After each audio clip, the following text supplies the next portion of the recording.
Welcome to my podcast, Cool Down with Abhay, where I get different people from the sports industry to come and engage in conversation with me so that you and I can learn more about the Indian sports ecosystem. Let's get right into it. So, hey guys, today I have Mr. Henry Menezes. He's currently the Deputy Chairman of the AIFF Technical Committee and he's also the CEO of WIFA. He was an ex-footballer for the country and he's also a Shiv Chhatrapati Awardee. Wow. I'm very happy to have you here. Thank you so much for coming.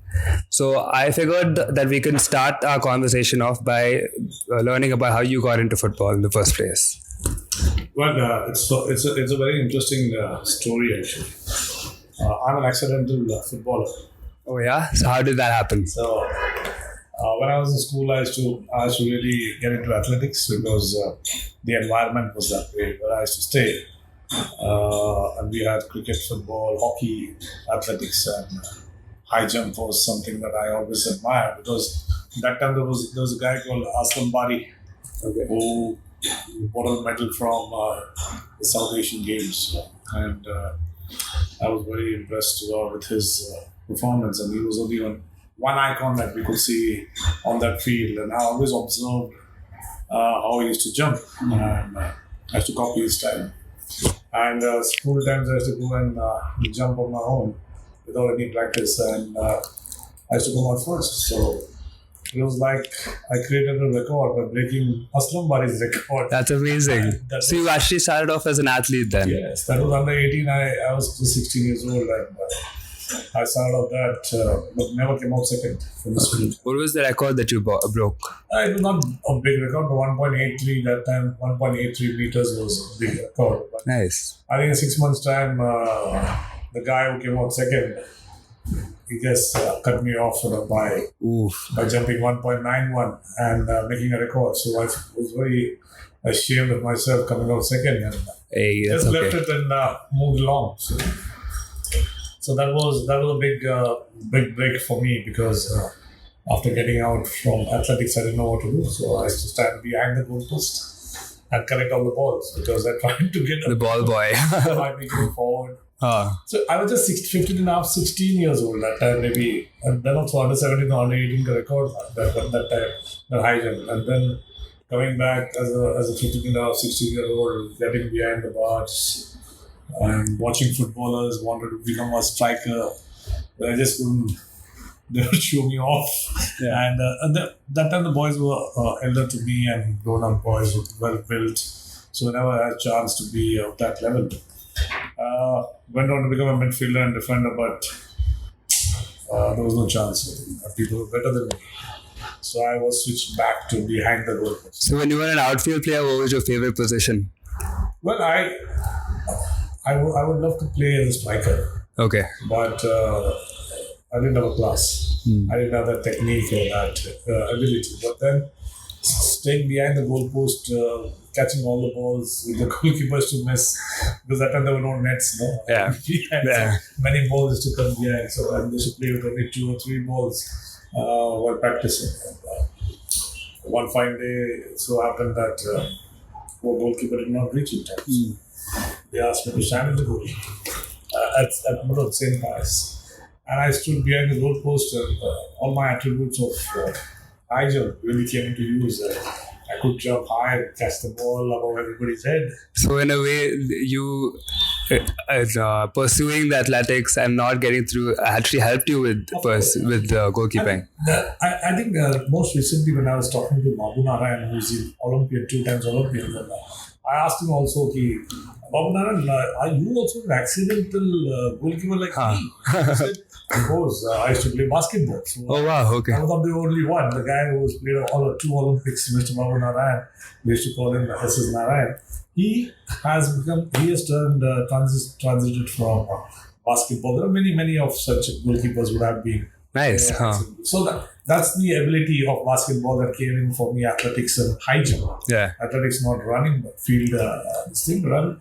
But high jump was something that I attributed to my goalkeeping because you have to dive, you have to jump, and you have to have the concentration bar. So anticipation, everything was perfectly matching me, and I became a goalkeeper. And very shortly there was Mr. K.P. Krishnan, if everybody knows about him. He was an ex-startup player, and he used to look after young kids in Indian Gymkhana in Matunga. And he pointed out the two of us. One is Siddhi December, who went out to play for Maharashtra and was in the India camp. Couldn't make it to the top level, but played brilliantly. And one was me. So these two kids used to say that, please come to Indian Gymkhana. I said, no, my parents wouldn't allow me because of how parents responded that time. So we used to send a car.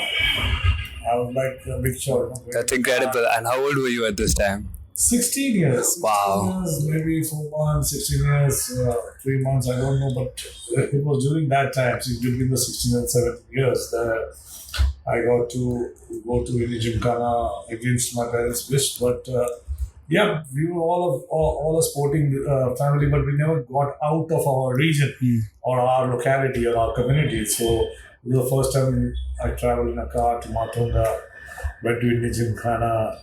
And there's a fantastic story actually. Over there, he gave me 20 balls. I said, kick the ball from here. So I used to kick the ball. Yeah. While everybody is playing around. And I'm kicking the ball like a crazy idiot.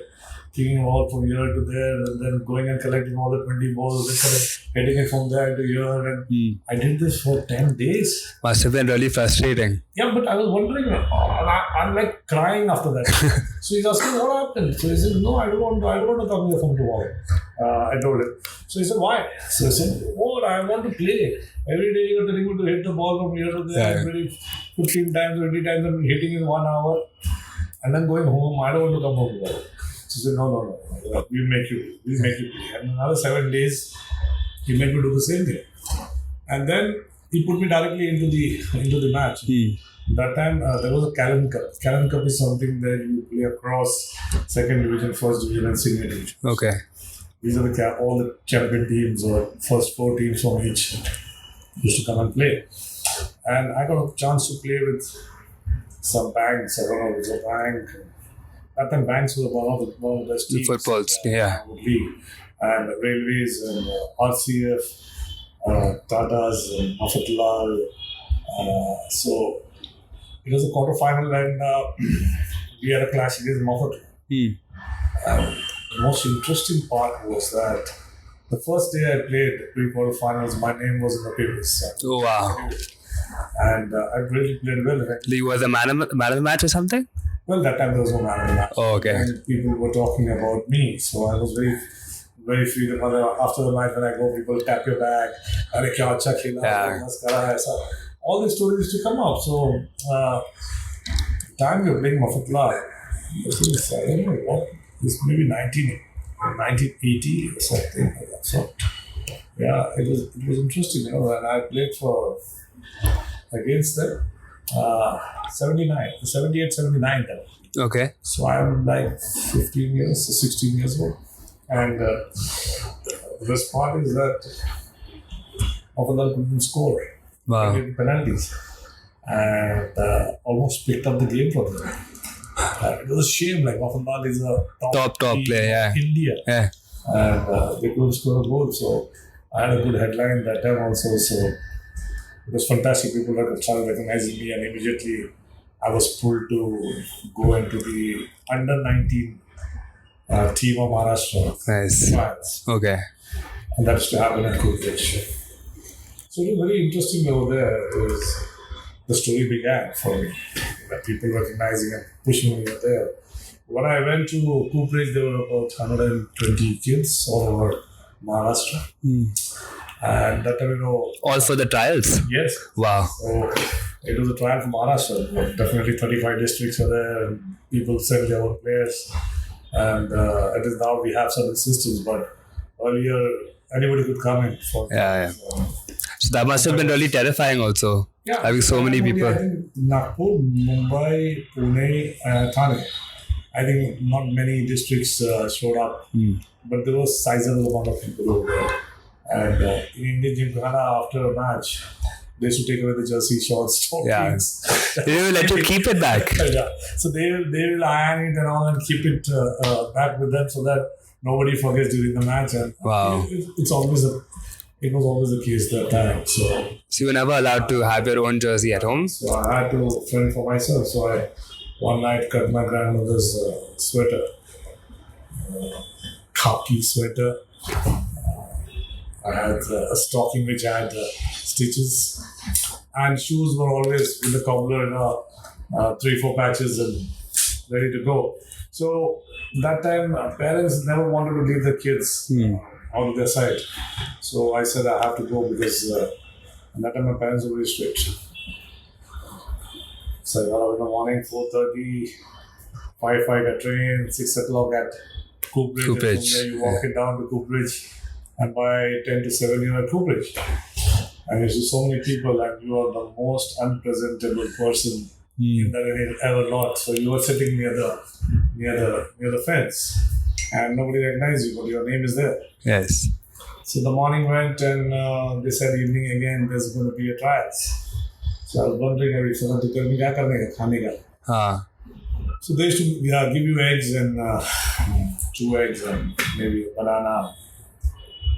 And I think most of the kids who didn't like bananas and didn't like eggs, we used to pick it up for our lunch. Wow. When we came back home, the first day without getting selected, it was interesting because when you came back, it was like the parent asking you, "Where were you?" Oh, you hadn't told them that you left? I told them, but where were you the whole day? Very health, blah, blah, blah, all this, what happens. And I said that, I got selected to call me tomorrow again. Yeah, must have been proud. Actually, I did not try.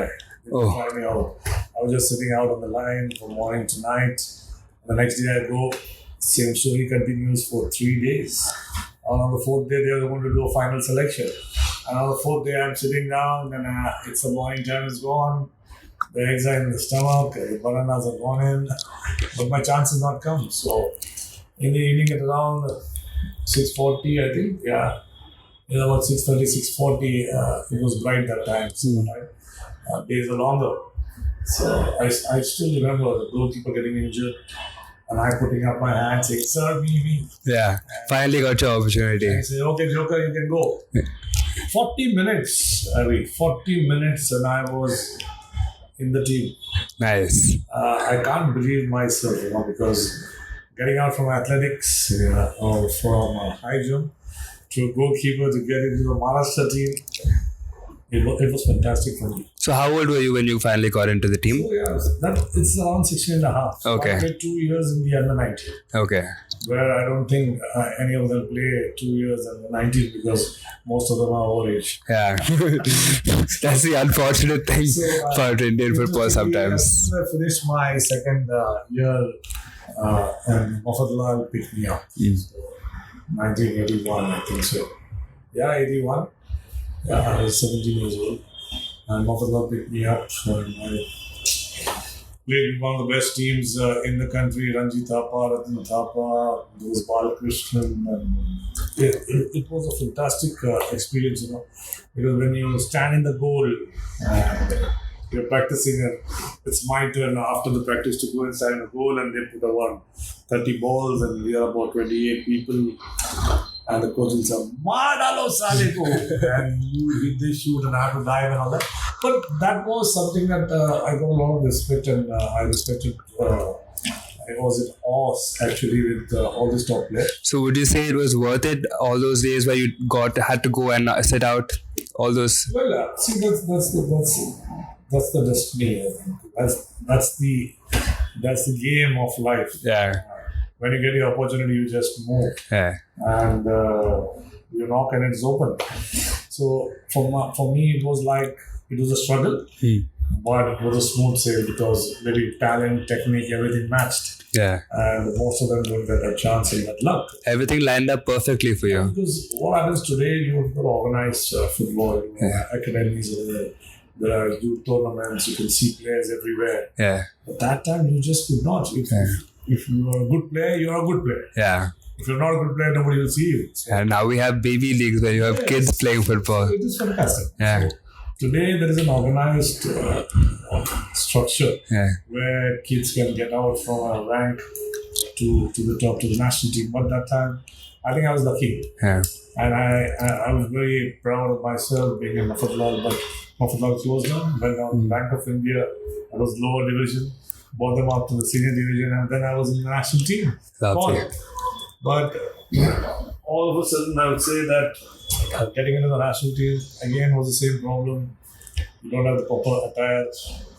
And Even with the national team. yeah, we didn't have. We went for trials. Okay.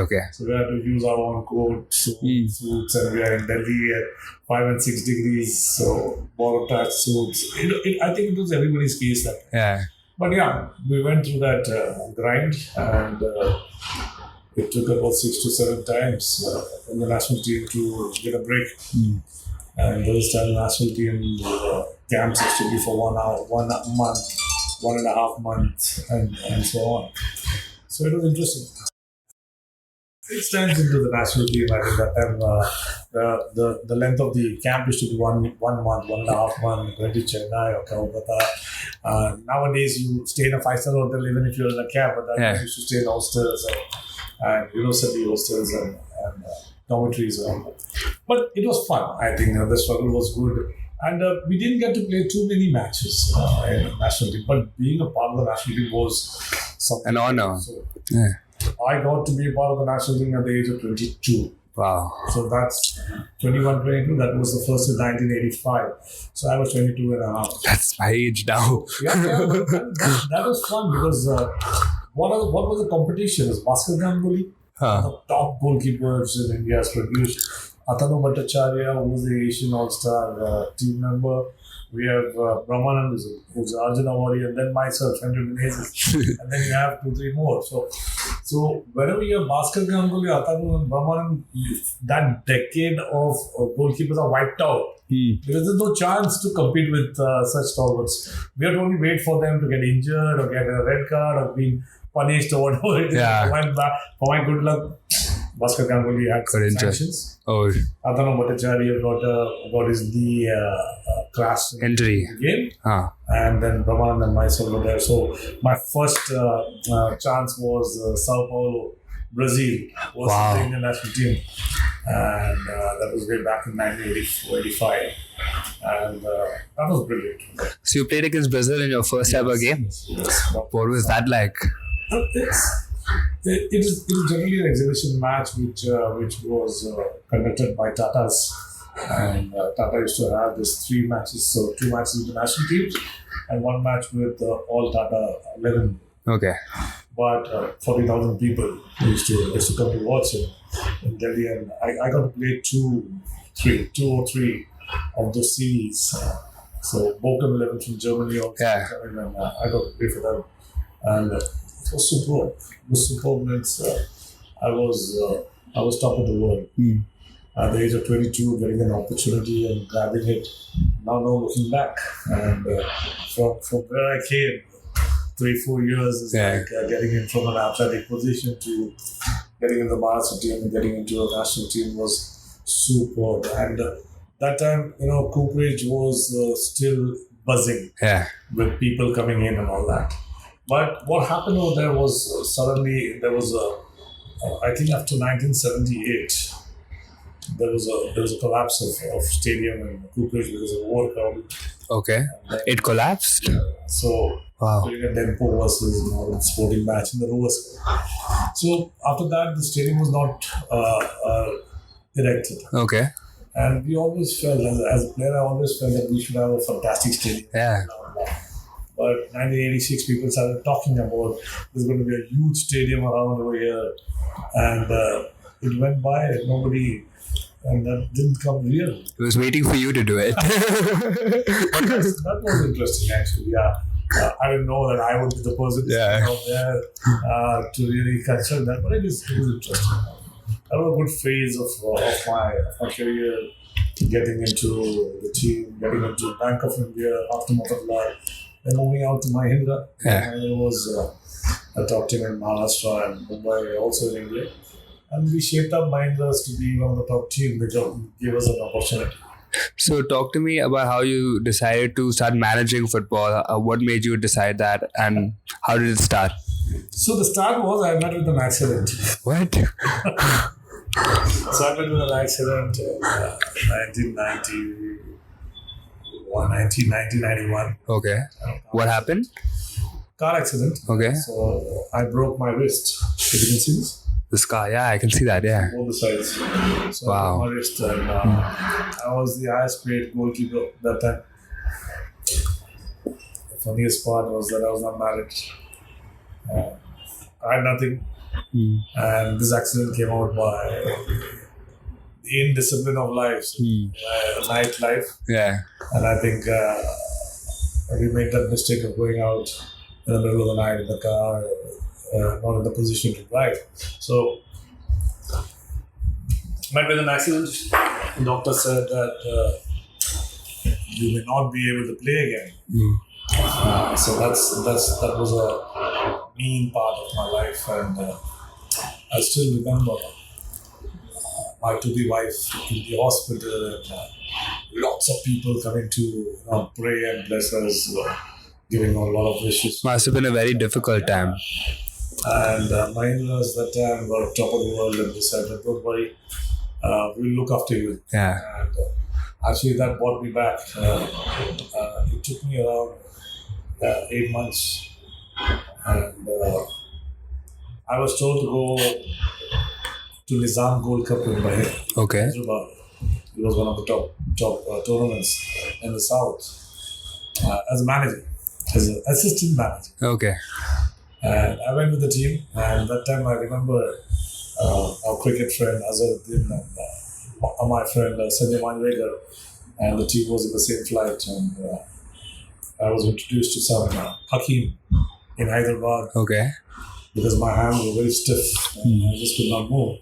I needed a lot of physiotherapy. I never knew doctors and I never knew physiotherapists and all those things. So I went to Hyderabad, and there the Hakim, I still remember his name. He was like 6'2". He told me to come to the club and gave me a medicine ball and told me to throw it up. So in 3 days, I got all this movement. Okay. In 3 days. 3 days. Wow. That's pretty fast. He used to ask me to throw the ball, and I should get a lot of pull over here. I would throw the ball on the wall, come back and throw the ball for maybe 45 minutes, and then you put the ball on top for 15 minutes, and that was like throw it up this way, throw it up this way, hit on the wall. So these exercises were very beneficial for me. And the best part is that we're playing now semi-finals, quarterfinals of world. Quarterfinals? Yeah, quarterfinals. We finished semi-finals play. I was in the toilet with other players before match, before practice. So the boys saying, now you got your hand repaired, why don't you come and play? So I said, I went crazy. So, it was a quarterfinal game. Did you start to like managing at that time? Oh, I was just going as a group. I didn't have any work actually. But there was a manager already there. Okay. Assistant work, there was nothing to assist. Okay. So, interestingly, it was a quarterfinal. I think we were playing ITI or somebody. And that time ITI Bangalore was a very good team. HCL and ITI. My coach used to play for HCL. Yeah. There was ITI also earlier. Yeah. There were two big teams in Bangalore, which were very, very, very well. So interestingly, quarterfinal we had to play with them, and these boys coached me. And maybe 2 days are left. Now you got to record your movement. Why don't you just stand in the goal? So I said, "Are you all crazy?" But they're saying I cannot play for my life, and I went and asked the Hakim, Gausudin. I still remember his name. Okay. Gausudin, was in Hyderabad, and I told him, "Can I play?" So I said, "Okay, go and play if you want to play." So I said, that time we didn't have gloves. So I said, why don't you go and play? So I said, okay, I'll try. So I put the bandage on both my hands, only for the wrist, both them. And I went into the game with my heart beating. That must have been so scary. We won that match, quarterfinals in the time. Wow. The right hand stave bought me the headlines. And no more injury. Nothing happened. Thank God. So I was like confident, wow, this is like a resurrection, Yeah. We heard about it. But That's amazing. Yeah, it's an amazing story. So getting back into into the game, getting back into the team, players very jubilant, and you get so much support from your teammates. It's like in the night, it was like the dream come true. The next we were playing BSF. So BSF we play semi-finals. Okay. So double leg. Semi-finals are double leg. You play 2 matches. So we beat them 5-2 in regular time. Okay. Because we had players like Godfrey Barra, Jose Mustaq, Santosh Kashyap, you had Lakshman, you had Nandu, you had Akhil Ansari, the top players. Okay. Chala. Yeah. Defenders also Farooq and things like that. So it was like an amazing story. Shanta Kumar, who was also from Bangalore. We had, I'm just trying to get names, Hubert Gonzalez. Yeah, top team. Young team and very top. So they ran amok in the BSF match. And BSF also had some international players, Darwara Singh and Vishwajit. Wow. So, semi-final won, and then finals we were playing JCT. Okay. And that match went into tiebreaker and we won that. On penalties? Yes. Nice. Nizam Gold Cup was with us. Yeah. And because of me, it was. That must have been such a proud moment coming back from recovery and saving your team. After that, is that in 1 month's time, I was back in the national team. That's amazing. So that's a story I cannot forget. Those are memories that you don't forget. And 1986, I remember the other memories that getting the highest state award, the Shiv Chhatrapati, and didn't have to do anything but they selected me for that award. I was very proud of it. So, these are the stories that half manager was.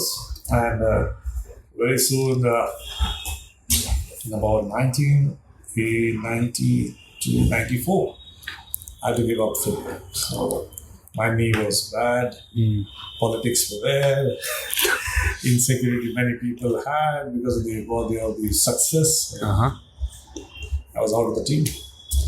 So I think from 1994, 95, 96, I tried to become some assistant coach or something, but I didn't like coaching. You didn't like coaching? So I went to study software technology system management. That's such a change in industry. Yeah, but that's also something creative. Computers were just the in thing. IT was... But it's really nice that even after playing football, you went and continued your studies. Well, there was no other option, because otherwise, this is a very sad part where today we don't have counselors, so we don't go to counselors. We don't go to we go to a physiotherapist if you have a problem, but a psychologist, you never think of it. If that time, if you had a counselor or psychologist, I think it would have been a better solution. So, but then I had some good, people around me. My wife really very, very helpful. She said, "Why don't you do an IIT?" So, software technology system management. I did that's also another story. So there are many stories in my life which just you may call it hurdle, but I overcome them. It's good. They make you the person you are today. So it's good that you faced them.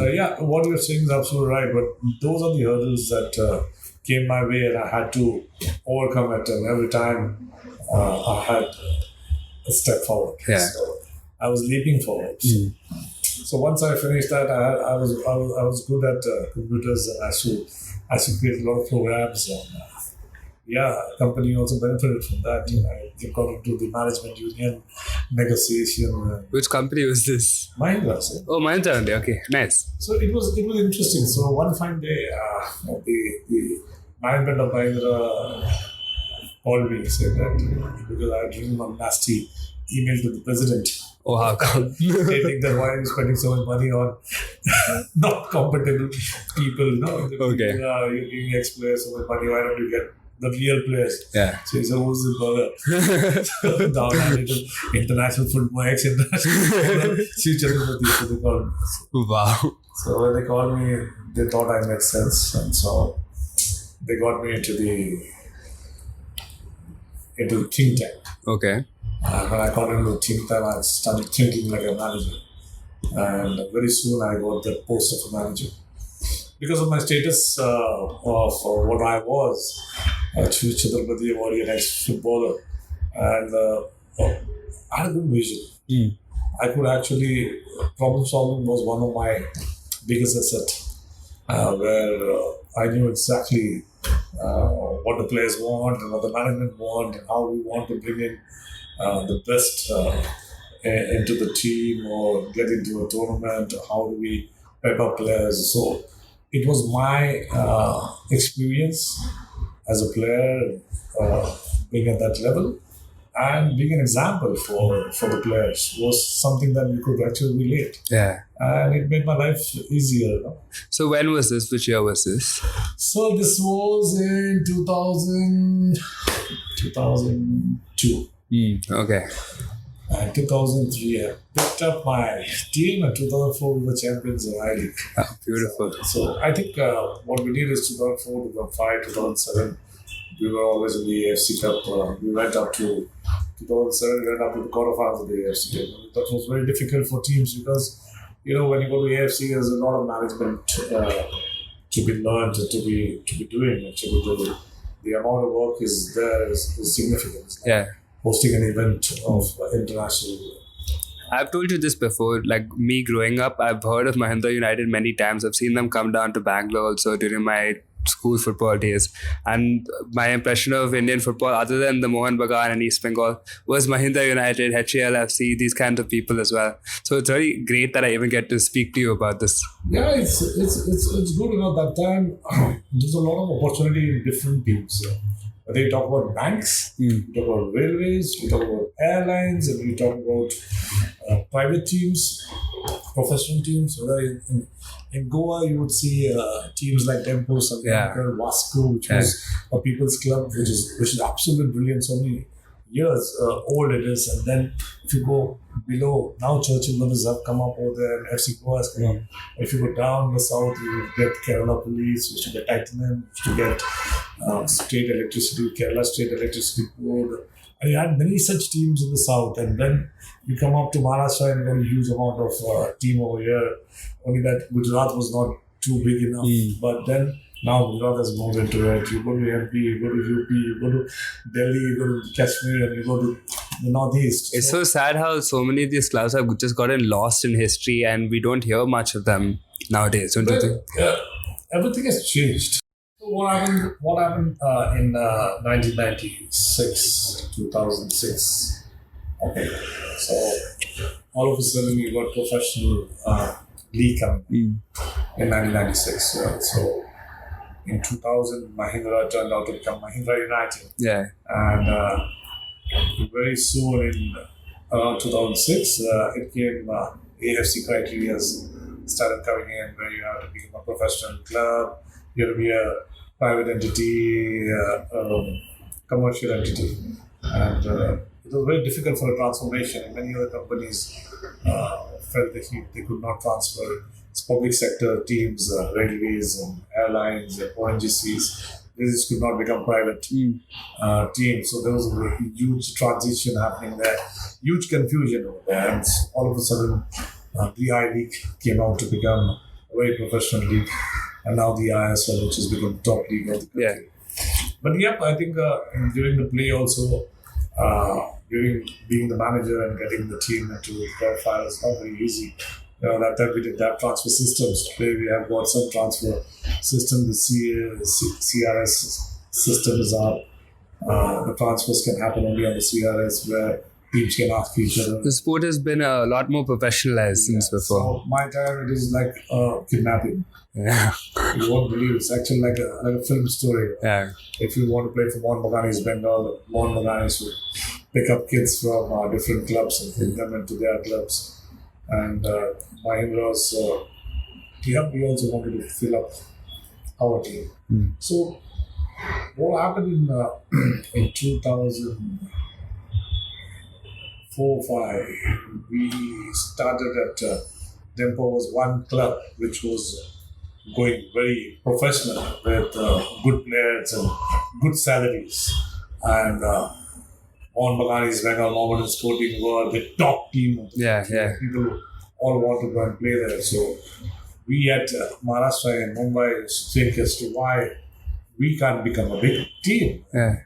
the management asked me, why can't we be a big team? So we said, yeah, if you start breaking the monopoly, we can do it. Yeah. So they asked me, how do we win the National League?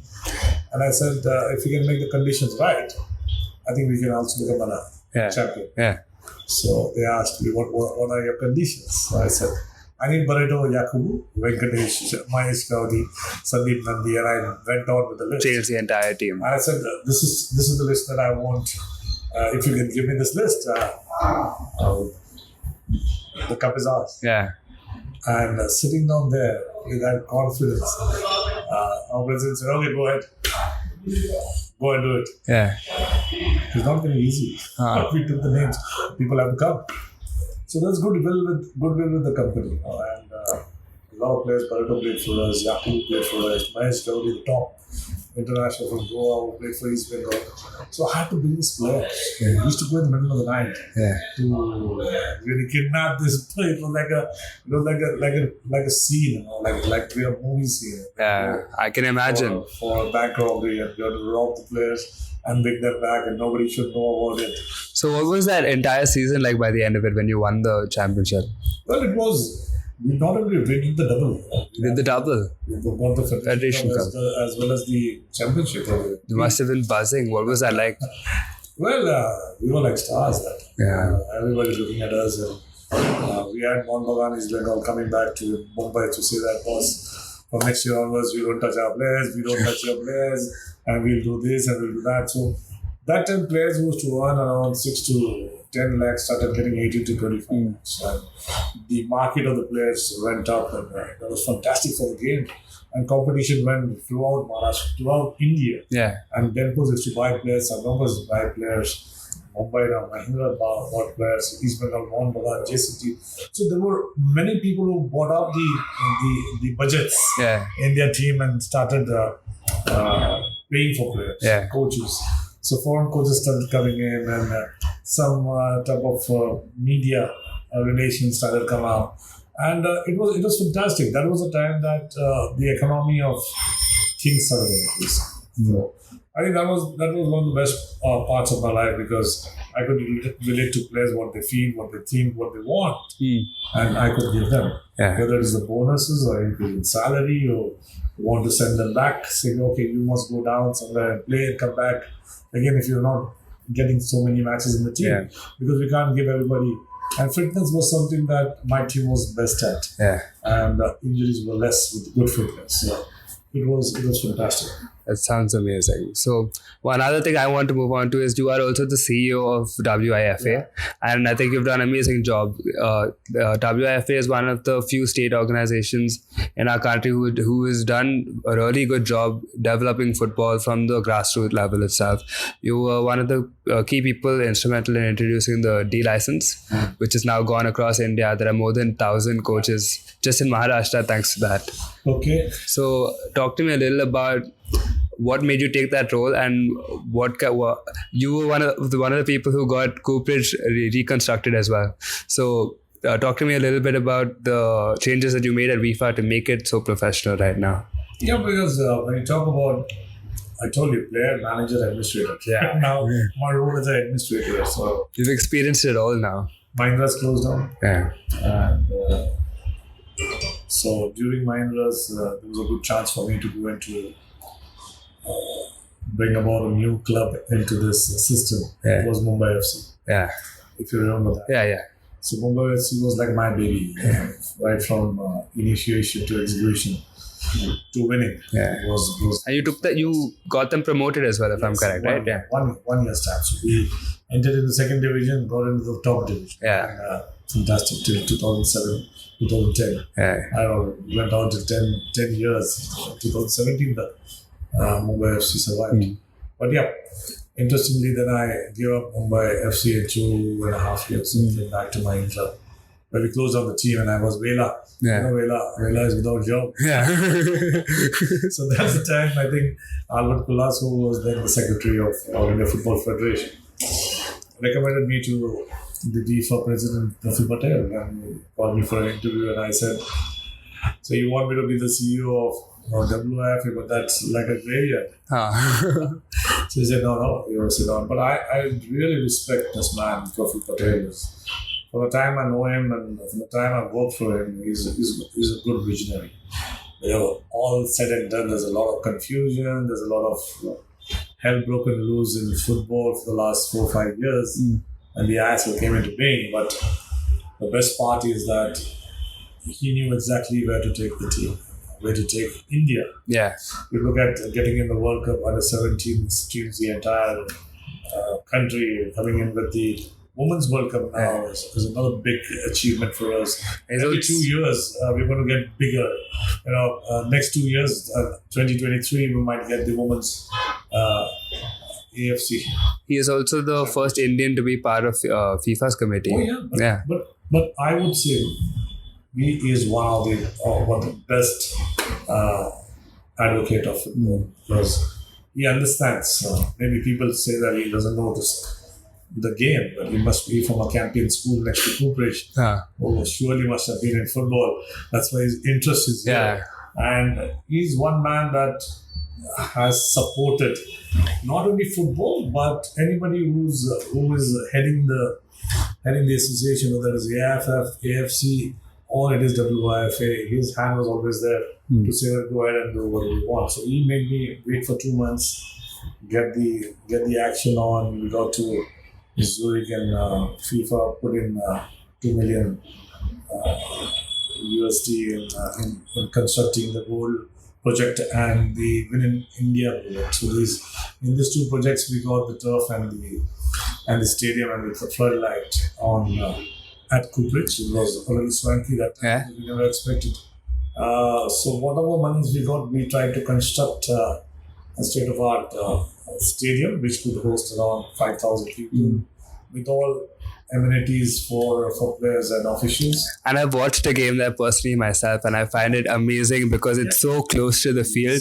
So it gives you that proper football atmosphere when you're watching the game. Yes, I think we are AFC compliant. Yeah. So we can have a match from AFC. Unfortunately, it's this artificial turf, so people don't want to play on it. Yeah. So it's a great turf to play on for development. Throughout the day, I think if you look at Mumbai, 4 or 5 months of the year, we are into rains and football doesn't happen that time. So the turf has allowed you to continuity for 12 months, and that's the advantage that Cooperage got. And interestingly, sitting down there, Cooperage, I think bank balance was around 3,500 rupees. Wow. And we didn't know how to manage that. But slowly and suddenly the turf came up and we moved into creating the D license. And the issue of D license was that when we moved into 21 districts of the state, we saw there's a huge amount of potential. Infrastructure is there in every district, but there were no coaches. If you don't have coaches, you cannot have standardization, coaching.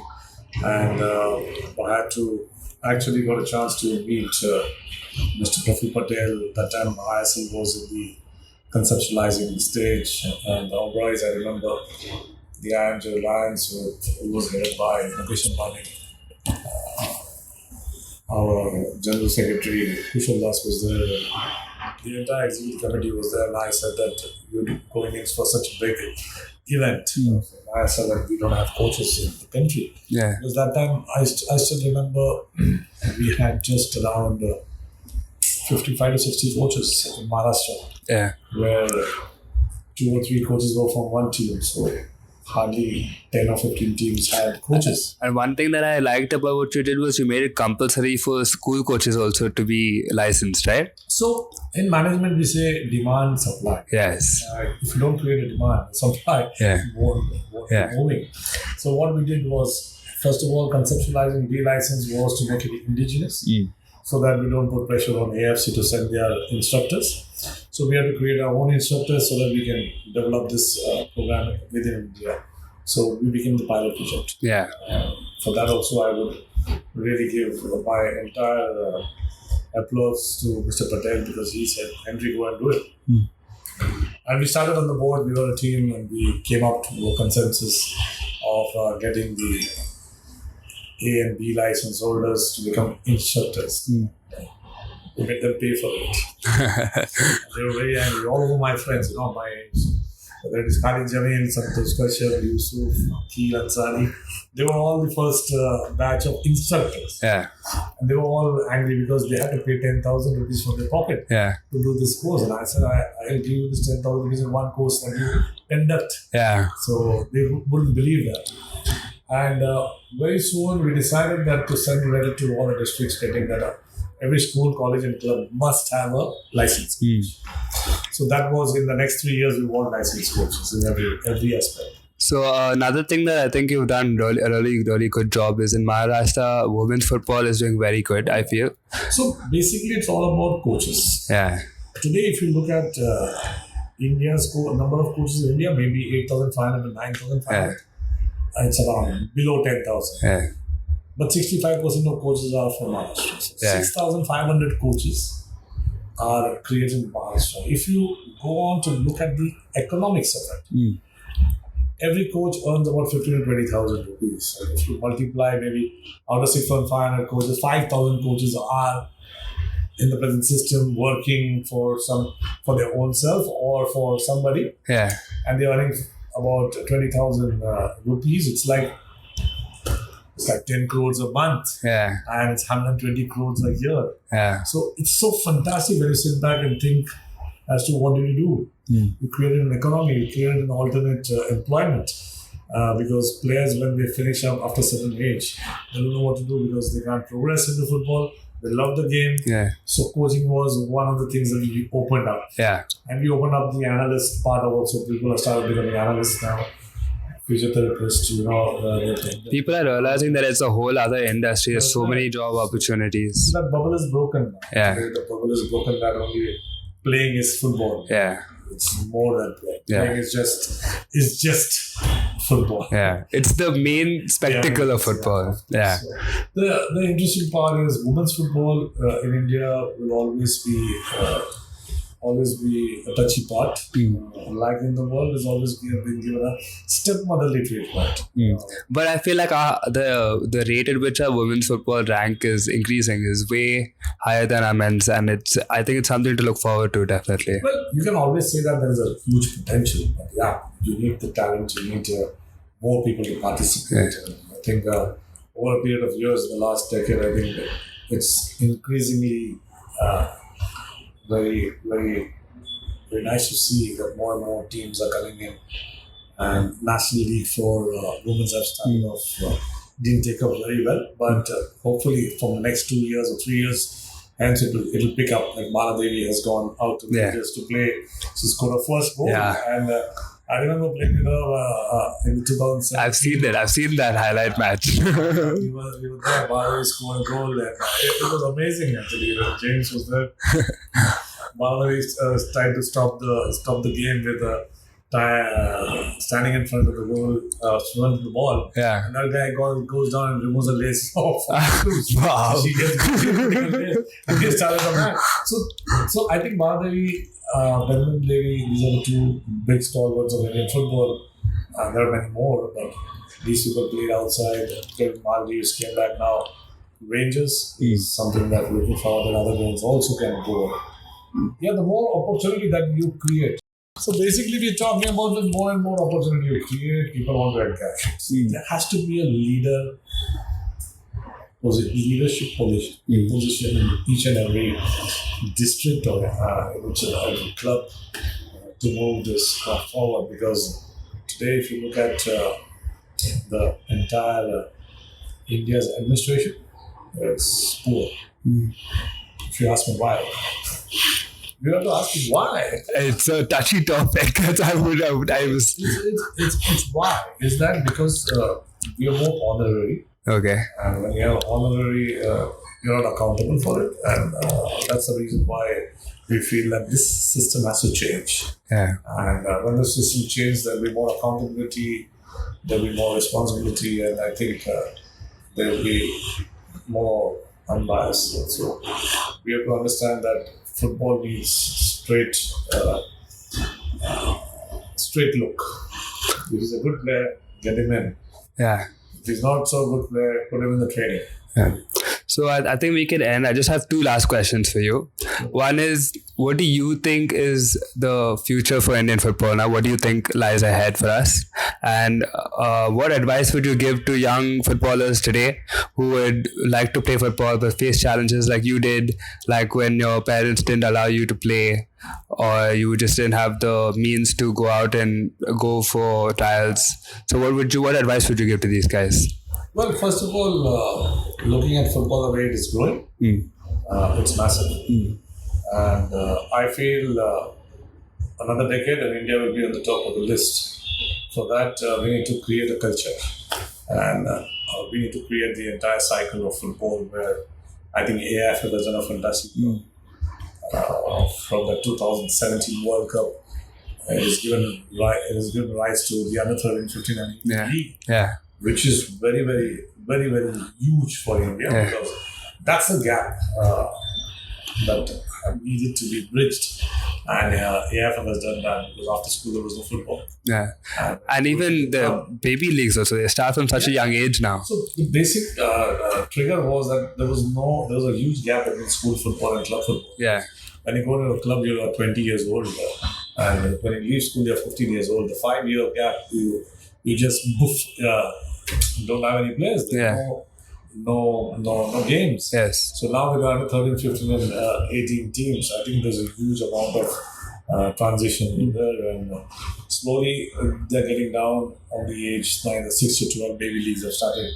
Now these baby leagues are going to go into really further low down to 4 years. So it's going to be from 4 to 12, which is going to be the last one. And it's going to be really interesting to see that if we can create a culture that every kid would want to play with the football, I think we will go a large way. But when we talk about the opportunities at our time and the opportunities now, it's a vast difference. Yeah. Now there is a huge opportunity.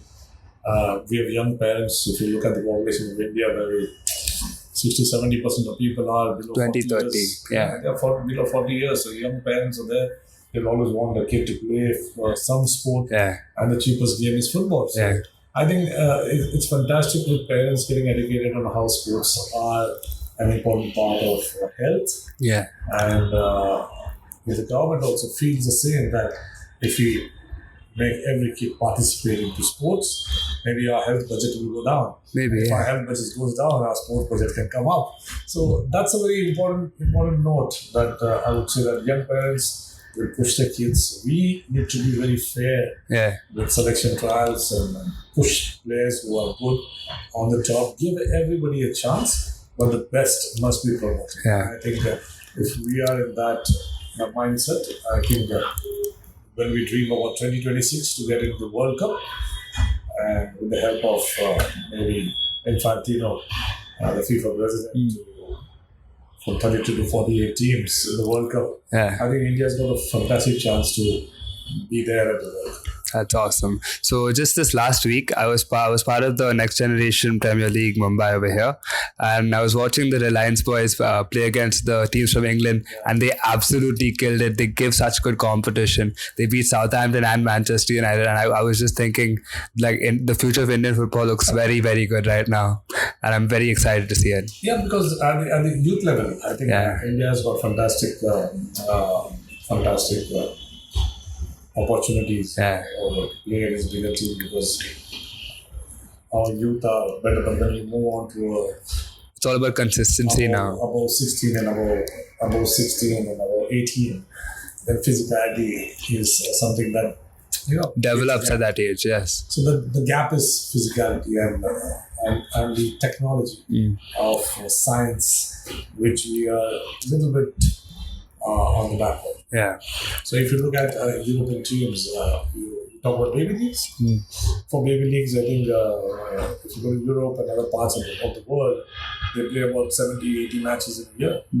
And in India, we play 4 to 5 matches. So that's the difference. So that's what baby leagues happen, given the responsibility that you have to allow children to play at least 30 matches, if not 70 matches. So the gap of experience is narrowed down, and we get better players in technique and thinking. Okay, it's been an absolute pleasure speaking to you, and thank you so much for having this conversation with me. I'm sure that people would have learned a lot from this conversation about your journey and what lies ahead in Indian football. Yep. Thank you. So much. Thank you.